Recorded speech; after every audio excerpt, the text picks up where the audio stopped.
नमस्कार दोस्तों, सभी को स्वागत करते हैं मैं आपको अपने YouTube चैनल में। और आज मैं लेके आया हूँ जीके के टॉप 10 क्वेश्चन, जिसमें से आपको 10 में से कम 5 क्वेश्चनों के उत्तर सही देने गाइस। और आप मुझे कमेंट में जरूर बताइएगा कि आपने कितने ऑप्शन सही किए। तो बिना किसी टाइम वेस्ट करिए हम क्वेश्चन नंबर 1 की ओर चलते हैं, क्योंकि आपको पता है हम टाइम वेस्ट बिल्कुल भी नहीं करते हैं। पहला क्वेश्चन क्या कह रहा है गाइस? हर्षवर्धन वंश को कितने विशिष्ट प्रकार के क्षेत्रों में विभाजित किया गया था? हर्षवर्धन वंश को कितने विशिष्ट प्रकार के क्षेत्रों में विभाजित किया गया था?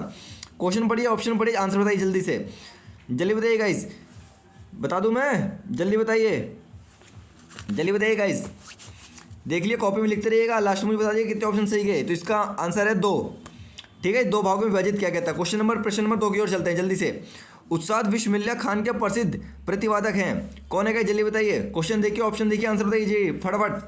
कोई टाइम नहीं, कॉपी में लिखते रहिए गाइस, नोट डाउन करते रहिए, स्क्रीनशॉट लेते रहिए, क्योंकि हमें जल्दी जल्दी करना है। और आपको ज़्यादा टाइम चाहिए तो आप वीडियो को पुश कर सकते हो। इसका आंसर बताइए गाइस। उस्ताद बिस्मिल्लाह खान के प्रसिद्ध प्रतिवादक हैं, जल्दी बताइए, जल्दी बताइए गाइस, जल्दी जल्दी। लगा लिया आपने? चलिए, इसका आंसर मैं बता देता हूँ अब। इसका है शहनाई। क्या है? शहनाई। ठीक है, आगे चलते हैं प्रश्न नंबर 3 की ओर। भारतीय संविधान का निम्नलिखित में से कौन सा अनुच्छेद भारत के वित्त आयोग के संबंधित है? जल्दी बताइए गाइस। भारत संविधान के निम्नलिखित में कौन सा अनुच्छेद भारत के वित्त आयोग में संबंधित है? कौन सा अनुच्छेद है गाइस? जल्दी बताइए, फटाफट बताइए। क्वेश्चन देखिए, ऑप्शन देखिए, आंसर बताइए। और बताइएगा जरूर मुझे कितने ऑप्शन सही किए, भूलिएगा नहीं, क्योंकि बताएंगे आप तभी तो हमें पता चलेगा कि आपका लेवल कहाँ पर है। देखिए, जल्दी बताइए। देख लिया आपने? लगा लिया? तो इसका ऑप्शन मैं बता देता हूँ, अनुच्छेद 280 है गाइस, ये पहला वाला अनुच्छेद 280। ठीक है, जिसने इसको लगाया बिल्कुल भी सही है गाइस, और आप अच्छे होंगे। तीनों ऑप्शन में से तीनों सही किए आपने। तो आगे चलते हैं, आप बिना किसी टाइम वेस्ट करें क्वेश्चन नंबर आगे चलते हैं कि हरित क्रांति को क्या कहा जाता है? हरित क्रांति को और क्या कहा जाता है? क्वेश्चन देखिए, ऑप्शन देखिए, आंसर बताइए। कॉपी में लिखते रहिए, नोट डाउन करते रहिए फटाफट। हरित क्रांति को और क्या कहा जाता है? जल्दी बताइए गाइस, जल्दी जल्दी जल्दी। सोच लिया, कॉपी में लिख लिया आपने? जल्दी चलिए, आपने पढ़ लिया होगा, मैं आंसर बता दूं फिर। इसका आंसर है चौथा, कृषि क्रांति। हरित क्रांति को कृषि क्रांति भी कहा जाता है। ठीक है गाइस, लिख लीजिएगा। और हाँ गाइस, नोट डाउन करते रहिए, तभी आपको पता भी चलेगा, नहीं तो आप भूल जाओगे, फ़ायदा नहीं होने का है। वैसे तो मेरी आवाज़ सुन के याद हो गया होगा आपको, हरित क्रांति आपने पढ़ लिया होगा। क्वेश्चन आप पहले ही पढ़ा होगा तो बहुत अच्छी बात है गाइस। और मुझे बताइएगा जरूर कि आपने कितने ऑप्शन सही किए हैं। ठीक है गाइस, क्वेश्चन नंबर 5 की ओर चलते हैं। ठीक है, पाँचों पढ़ लें, 14 समझ में आ गया ना गाइस आपको? प्रश्न नंबर 5 की ओर चाहिए। भारत के पड़ोसी देशों में से कौन कौन से देश पहले भारत का हिस्सा थे? भाई सभी को पता है, एक ही कटप्पा है हमारे देश का, कहीं जाने की जरूरत ही नहीं है। जहां आपको दिख जाए यू साला, यू इंसान, नाम भी नहीं लेना चाहता मैं तो, इसे फालतू के लोग को जो पहला आ रहा है ना, समझो यही तो हिस्सा था साला। हमारे था पाकिस्तान, हमारे टुकड़ों पे जी रहा। चलो, पाकिस्तान और बांग्लादेश है इसका आंसर। गलत वे में मत लेना कोई भी, बता दे रहा हूँ। पाकिस्तान और बांग्लादेश इसका ऑप्शन में सही आंसर है। ठीक है, समझ में आ गया होगा आपको। अगले क्वेश्चन की ओर चलें, क्योंकि आपको सभी को पता है गाइस पाकिस्तान और बांग्लादेश के बारे में, है ना, लेकिन फिर भी चलते हैं आगे। प्रश्न नंबर 6 की ओर चलें। प्रश्न नंबर 6 समझ में आ गया? स्क्रीनशॉट ले लिया, कॉपी में लिख लिया। साइमन आयोग भारत में पहुंचा। साइमन आयोग भारत में कब पहुंचा गाइस? जल्दी बताइए, साइमन आयोग भारत में कब पहुंचा? क्वेश्चन देखिए, आंसर, ऑप्शन देखिए, जल्दी आंसर बताइए। साइन अप आयोग भारत में कब पहुंचा? जल्दी गाइस, लगा लिया कॉपी में, सोच लिया मन में, कॉपी में लिखते रहिएगा कितने ऑप्शन सही गए हैं। इसका ऑप्शन है चौथा, 1928, 1928, 1928, 1928। याद हो गया गाइस? आगे चलें, प्रश्न नंबर 7 की ओर चलते हैं। प्रश्न नंबर 7 की ओर चलिए। राधा श्रीधर निम्नलिखित में से किस स्त्रीय नृत्य में संबंधित है?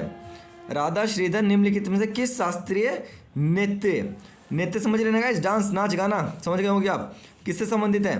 तो इसका आंसर मेरे ख्याल सभी को पता होगा इस बिना किसी दिक्कत के कि भारतनाट्यम कहीं है।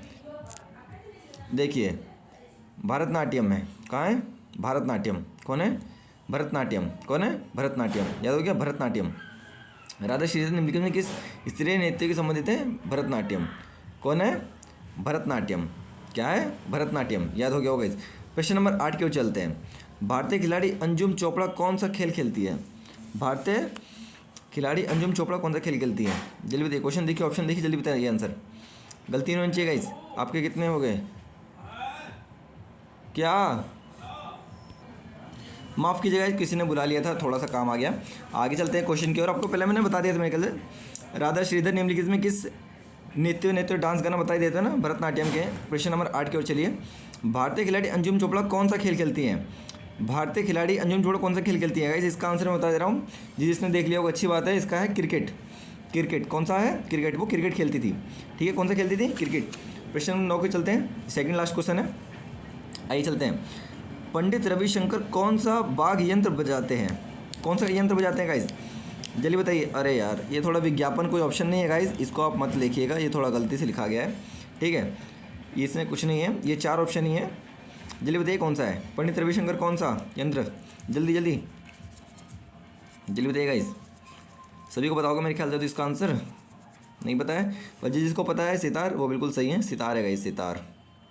सही तैयार है, कभी और कुछ और समझोगे, थोड़ा सा पेन लेना पड़ेगा इसके लिए, थोड़ा सा ऊपर नीचे हो जा रहा है। इसका आंसर मैं बताता हूँ, सितार है। चलिए लास्ट क्वेश्चन की ओर चलते हैं। प्रश्न नंबर 10 पे आ जाइए। कुंडनुकुलम परमाणु ऊर्जा संयंत्र किस राज्य में स्थापित है? कुंडनुकुलम परमाणु ऊर्जा संयंत्र किस राज्य में स्थापित है? किस में है गाइस? जल्दी बताइए। क्वेश्चन देखिए, ऑप्शन देखिए, आंसर बताइए। और कितने सही गए हैं गाइस, आपको बताना भी है कमेंट में कितने गए। जल्दी जल्दी बताइए गाइस। कुंडनुकुलम परमाणु ऊर्जा संयंत्र किस राज्य में स्थित है? क्वेश्चन देखिए, ऑप्शन देखिए, आंसर बताइए। और गाइस ये लास्ट क्वेश्चन है, आपको पता ही है, तो इसके बाद मुझे बताना है आपको कितने ऑप्शन सही गए हैं। तो इसका आंसर मैं बता देता हूँ गाइस, जिसने दे लिया वो बहुत अच्छी बात है। और तमिलनाडु इसका आंसर है गाइस। जिसने भी तमिलनाडु दिया वो बिल्कुल सही हो आप, और आपकी पढ़ाई अच्छी चल रही है। अगर आपने 10 में से 8 क्वेश्चन दिए हो तो आप बहुत बढ़िया कर रहे हो स्कोर, आप आगे जा सकते हो।